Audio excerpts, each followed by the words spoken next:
Welcome दोस्तों, grow your business channel में आपका स्वागत है।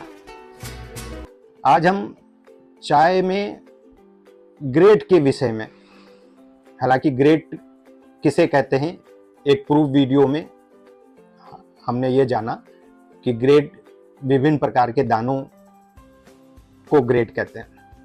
अब उन दानों में एक विशेषता है। अभी तो हमने जाना कि ग्रेड में कौन कौन से दाने आते हैं, बीओपी, बीओपीएसएम, बीपी, बीओपीएसएम, बीपीएसएम, ओएफपीडी। उसी प्रकार ग्रेड की एक रेंज और है, वो रेंज है बीओपी 1, बीओपीएसएम 1, बीपी 1, बीपीएसएम 1, ओएफ 1। आप ये समझ रहे होंगे कि 1 क्या चीज है। जी हाँ, ये ग्रेड में 1 आखिर क्यों लगाया गया, 1 का यहां पर संबोधन क्या है, ये 1 क्या बता रहा है कि ग्रेड में 1 अगर बीओपी 1 लग गया, बीओपीएसएम 1 लग गया, तो इसकी प्राथमिकता वहां क्या है, ये 1 क्यों लगाया गया है। देखिए, हर बिजनेस में डीप होता है। जब तक हम उस बिजनेस की डीप को नहीं समझेंगे, हम बिजनेस में पूरी तरह कामयाब नहीं हो पाते। कामयाब का मतलब, हमने चाय खरीदी, बेच ली, लेकिन हमको चाय में नफे कहां से आएंगे, हमारा दूसरों से खरीद का औसत लो कैसे बैठेगा, हमारा ब्रांड कैसे दूसरों से सस्ता बैठेगा, यही एक कला है इसमें, जिस कला को आज हम समझेंगे। आज बीपी, जैसे पूर्व में समझा बीपी क्या है, तो ग्रेड में ये बीपी आप देखें, इसको बीपी कहते हैं। बीपी का मतलब गोल, साफ, चमकदार दाने, सुंदर दाने, इसको बीपी कहते हैं। और जिसकी हम बात कर रहे हैं बीपी 1, बीपी 1, ये देखिए, ये बीपी 1। इन दोनों में फर्क क्या है? देखिए, आपने कभी ना कभी चाय का हो सकता पौधा देखा हो या ना देखा हो, लेकिन नीम का पेड़ आपने जरूर देखा होगा। जब नीम के पेड़ में पत्ती आने की शुरुआत होती है तो जिसको कोपल बोलते हैं, कोपल मतलब बहुत कच्ची नीम की पत्ती होती, खाने में बिल्कुल मीठी लगती है। और वही नीम धीरे धीरे पत्ती जब बढ़ने लग जाती है, तो पत्ते जब बड़े होते हैं तो थोड़े से पीले होते हैं, और बड़े होते हैं तो पूरे पीले हो जाते हैं, और पतझड़ का टाइम आता है तो पत्ती झड़ जाती पीली होकर। सेम प्रोसेस इसमें भी है। चाय के पौधे में जब शुरुआत में इसकी लीफ आती है तो बहुत कच्ची, हरी और बढ़िया होती है। उस कच्ची हरी लीफ का जब फैक्ट्री प्रोडक्शन करती हैं तो काले गोल छनछनाते दाने, ये बीपी निकलता है। ठीक इसी प्रकार सेम नीम के पेड़ की पत्ती की तरह जब चाय की पत्ती भी आगे बढ़ती है, पकने लगती है, तो उसमें पीलापन आ जाता है। तो फैक्ट्रियां जब कोपल टाइप की पत्तियों का जब चाय बनाती हैं तो एकदम गोल दाने, काले, चमकदार, देखने में सुंदर ये प्रतीत होते हैं।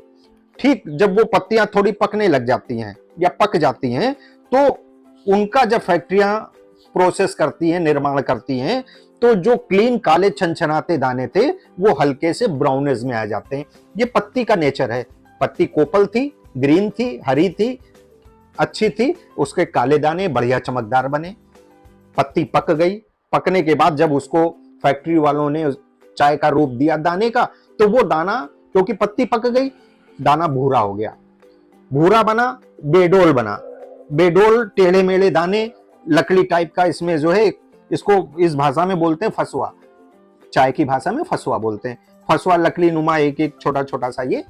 अच्छा, तो बात अपने ये कर रहे थे कि बीपी 1, बीपी 1 का फर्क समझा।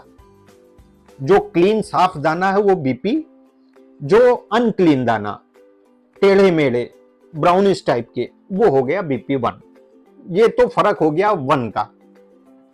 अब जब ये फर्क है तो निश्चित रूप से जब कोई भी आदमी नॉर्मल तरीके से देखेगा, काला क्लीन छनछनाता दाना, और ये दूसरी तरफ हल्का सा ब्राउनिश लिए हुए टेढ़ा मेढ़ा अनक्लीन टाइप का माल ये दिखता है। ऐसा होने से फैक्ट्री वालों तो मजबूर है, जैसा प्रोडक्शन हुआ, जैसी लीफ आई, वैसी चाय बननी है। जब इस प्रकार की चाय बनती है, देखने में क्योंकि कमजोर होती है, सिर्फ देखने में कमजोर होती है, इस वजह से उसका रेट, अगर बीपी क्लीन का रेट 200 रुपए किलो है तो इसका रेट 170 रुपए किलो, 160 रुपए किलो, 165 रुपए किलो। अंतर कितना आया? लगभग 20% का। 15 से 20% हमको जब बीपी 1 माल बनता है तो क्लीन माल से 15 से 20% वो सस्ता मिलता है। सस्ता मिलने से अब हमारा इसका यूज कहां, इस सस्ते का हम फायदा कहां उठा सकते हैं? तो उसका एक तरीका है। उसका तरीका यह है कि चाय देखिए 3 जगह बिकती है। अमूमन 3 प्रकार के लोगों के यहां से ये चाय की बिक्री की जाती है। नंबर 1, लूज विक्रेता दुकानदार। बहुत से दुकानदार ऐसे हैं जो अपनी दुकान पर पैकेट के साथ साथ लूज चाय भी बेचते हैं और ग्राहक भी उनके विश्वास पर पहुंचता है कि आपके पास जो चाय सबसे बढ़िया है आप मुझको दे दें। वहां पर बीपी क्लीन दाना बिकता है, साफ गोल छनछनाता दाना वहां बिकता है। वहां बीपी 1 नहीं बिकता। क्यों नहीं बिकता? क्योंकि वो देखने में थोड़ा सा बेडोल है, अनक्लीन टाइप का दाना है, हल्का सा ब्राउनिश है। तो ये कहां बिकता है? ये बिकता है जो दुकानदार या जो मैन्युफैक्चरर टी पैकर्स पैकेट बनाकर बेचते हैं। पैकेट बना के 2 प्रकार से बेचा जाता है।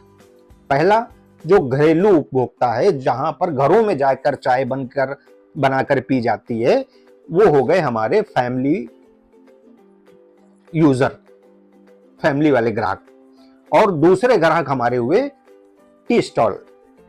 टी स्टॉल चाय को बनाकर बेचने वाले, ये तीसरा स्टेप होता है चाय बिक्री केंद्र का। अब जहां पर हमारा दुकानदार लूज बेच रहा है वहां पर हमारा बीपी 1 नहीं बिकेगा। क्यों नहीं बिकेगा? वहां पर आदमी को साफ क्लीन गोल छनछनाते दाने चाहिए, देखने में खूबसूरत होना चाहिए। अब क्योंकि 200 रुपए किलो अगर वो दुकानदार बेच रहा है तो पैकेट भी 200 रुपए किलो बिकना चाहिए। नहीं तो ग्राहक कहेगा कि हमको 200 रुपए जब खुला बिक रहा है, माल मिल रहा है, तो हम 200 से ज्यादा में पैकेट क्यों ले? तो बड़ी कंपनियां या पैकेट बनाने वाली कंपनियां क्या करती हैं, इसका 1-1 का रेशियो डालती हैं। 200 रुपए वाला माल 1 किलो, 160 रुपए वाला माल 1 किलो, इन दोनों को हमने ब्लेंड कर दिया। तो हमारा ये औसत बना 2 किलो चाय का 180 रुपए किलो। 200 रुपए और 160, 360 का हाफ कर दीजिए, 180 रुपए किलो। 180 रुपए किलो और पैकिंग खर्चा 10 रुपए किलो का, 190, 200 रुपए की बिक्री होगी। 10 रुपए हमने खुले के रेट में पैकेट बना के बेच दिया, कस्टमर को उसी रेट का मिला।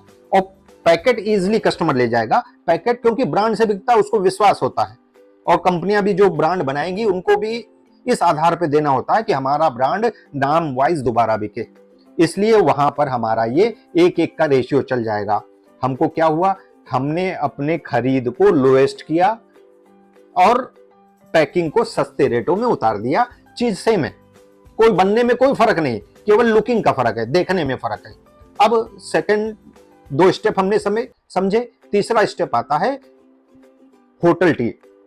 जो होटल का दुकानदार है, वो चाय बना के बेचने वाला, उसको क्या चाहिए? उसको बीपी दाना, कोई जरूरी नहीं बीपी दाना चाहिए, उसको रेट से मतलब है। चाय की क्वालिटी हमारी वही हो, बीपी दाने वाली, वो बीपी 1 ले लेगा। क्यों ले लेगा? 40 रुपए का डिफरेंस है। उसको चाय पत्ती नहीं बेचनी, चाय बनाकर बेचनी है। चाय बना के बेचनी है तो उसको दाना गोल हो, चौकोर हो, लंबा हो, छोटा हो, इससे नहीं मतलब है। उसको टेस्ट आना चाहिए, कलर बढ़िया होना चाहिए और ईंधन बचना चाहिए। ये तीनों गुण बीपी 1 में मिलते हैं। अब आप ताजुब करेंगे कि 200 रुपए वाली किलो की चीज उस होटल वाले को आप जाकर अपनी खरीद का 160 रुपए वाला माल, 200 रुपए वाला माल आज वो ले जा रहा था, आप उसको जब देंगे 180 रुपए वाला माल, तो पहले तो हो सकता है देखने पे मना कर दे, लेकिन जब वो उस चीज को आप बना के दिखाएंगे कि इसमें देखिए लीकर बनने में कोई दिक्कत नहीं है, पीने में कोई दिक्कत नहीं है, महक वैसे ही आ रही है, केवल डिफरेंस क्या है, लुक कमजोर है, तो वहां होटल वाले को लुक से नहीं मतलब है, चाय बढ़िया बननी चाहिए। तो मेरा कहने का मतलब यह था कि बीपी 1 का जो डिफरेंस है 40 रुपए किलो, अमूमन 30 रुपए 40 रुपए किलो का क्लीन माल से अनक्लीन माल को बीपी 1 कहते हैं। ये डिफरेंस हमेशा बना रहता है, कभी कम थोड़ा ज्यादा। ये होता है हमारा बिजनेस को डीपली समझने का फार्मूला। जब इस फार्मूले को हम समझ लेते हैं तो एक छोटा रिटेलर, छोटा दुकानदार, वो इस बात को समझने में जब तक समझ पाता है, कंपनियां इसमें मोटा प्रॉफिट कर चुकी होती हैं। आप बताइए, जब किसी चीज को जनरल दुकानदार से देखने में 40 रुपए किलो चीज सस्ती मिल रही है तो किसका पहले बिकेगा। तो आज हमने जाना कि BP1 का क्या डिफरेंस होता है। ये डीपली जानकारियां आप इकट्ठा करते चलिए। आप अगर पहले से व्यवसाय चाय का कर रहे हैं तो उसमें काम आएगी, नए दुकानदार हैं तो आपके लिए बहुत काम की चीज है। इसी प्रकार जानकारियों की आपके साथ साझा करते रहेंगे। नमस्कार दोस्तों।